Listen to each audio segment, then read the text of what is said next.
To talk to someone who I've heard a lot about, Wade Berner. How are you? Good, yourself? Good to see you.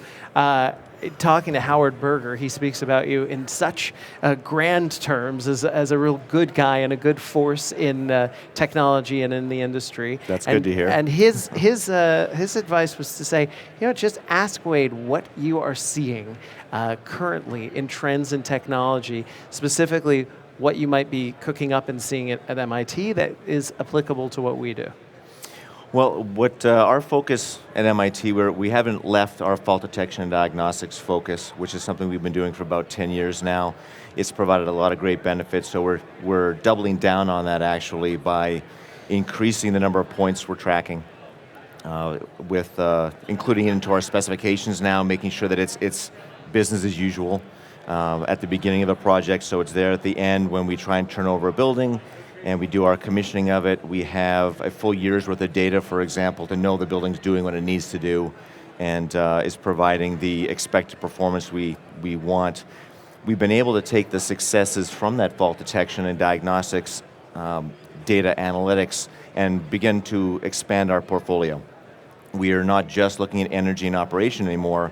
We're looking at other sustainable items such as recycling and transportation and parking, our solar arrays on-site and off-site, and tracking that data. We're just getting into that right now and hoping to get a lot of benefit from it, again, because it's still pretty early for us, but we've been able to take those small successes and begin to expand. What do they mean for us? What can we begin to see making its way industry-wide from the work that you're doing? Well, what we're focused on is from the facility standpoint, is how this information correlates to each other. It's not just disparate streams of data. You can look at, for example, your energy data, and you can find operational fixes or problems in that data. You can look at your solar data and obviously see how it can affect and help you from an energy standpoint. You can look at procurement. A good example is we collect data on procurement and property management. Anything over $5,000, all of our computer equipment, for example, is tracked, where it's located, who buys it, how many they buy, when they buy it. Being able to take those two streams of data and look how they relate rather than just separately, we can see new ways of maybe laying out the campus. Can we consolidate different schools that may use similar types of equipment, so we're only buying one piece of $200,000 equipment that's only used 10% of the time, and bring them together? So it really helps with from a campus planning standpoint. Mm-hmm. Same from parking and transportation.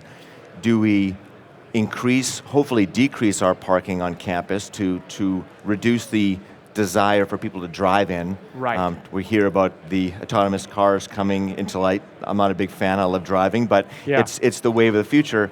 If we're going to be eliminating parking, we need to find other methods of subsidizing our commuters to come in if we're going to make them give up their cars. So it's comparing those different types of data, I think, that's going to be the way that we're going to benefit the most from these streams. So mainly your area of focus is in the analytics of data, the collection of data, and how that can help run a more effective campus building, facility. Is that correct? It is, and my group is part of the facilities team. So our primary focus has been on the fault detection and diagnostics, but now that our sustainability team, which is running a program called the Data Hub, they're the ones who are in charge of pulling in all of this sustainable type data. Our team gets to work with that group because we're in charge of the efficiency projects that go on at MIT. We're all intertwined with that data and trying to find the benefits that it's going to provide for us. Now, MIT is obviously a place that, robotics, nanotechnology, so many things going on. Does any of that creep over into your guys' work? Some of it does, maybe not as much as you think from a facility standpoint. One thing I can say that's starting to creep over is the solar.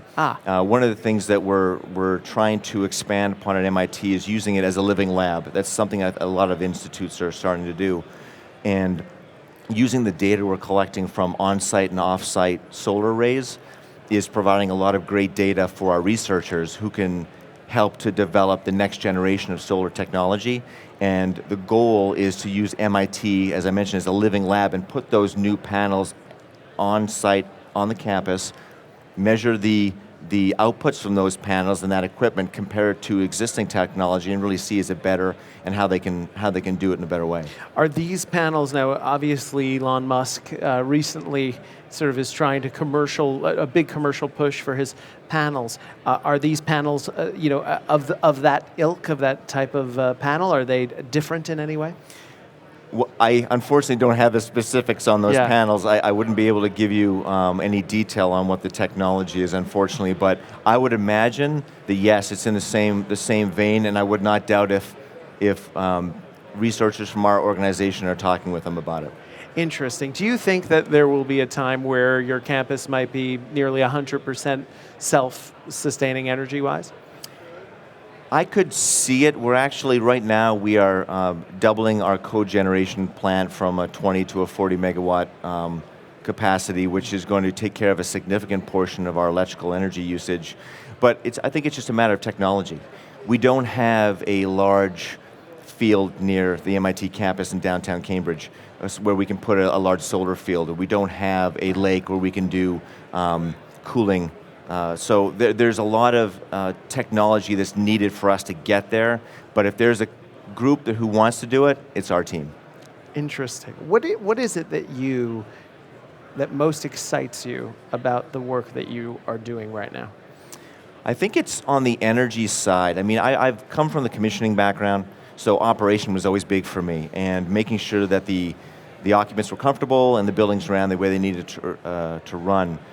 But since I've been involved with the energy and efficiency portion of it, seeing the savings from an energy standpoint, I know we're going to get money savings, which is fantastic. But seeing the greenhouse gas reduction, for example, we have a new initiative to save 32% of our greenhouse gas by 2030, and seeing the efforts that we're making and what our fault detection diagnostics system, for example, is finding to help us reach that goal is very exciting. It's not just a number that's out there in the air, it's actually a goal, and we're chipping away at it day by day, and we're seeing big changes in a pretty rapid pace right now.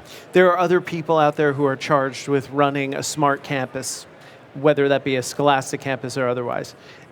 Certainly the challenges are great, and the resistance to change is great. Right. Based on your experience, what words of encouragement would you say to them? I would say put something in place.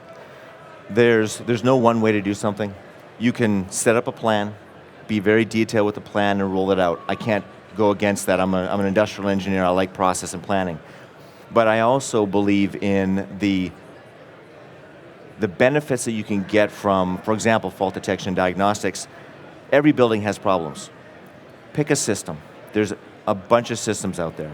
Find one that works for your company. Be smart about it, but right. Find one that works with your company, work with your stakeholders, and find one that they're comfortable using and implement it. You're going to find problems in a building, unless it's a brand new building and even those have problems, right. Or it's been retro-commissioned in the last 5 years, you're going to find problems, you're going to have small successes, which are going to show a benefit to your senior leadership, and it's going to get the ball rolling. That's how we did it 7 years ago, and here we are, or 10 years ago, I should say, and here we are still going strong with it. Terrific. Wade, thank you so much for being with us Pleasure. today. Thank you. Wade Berner, MIT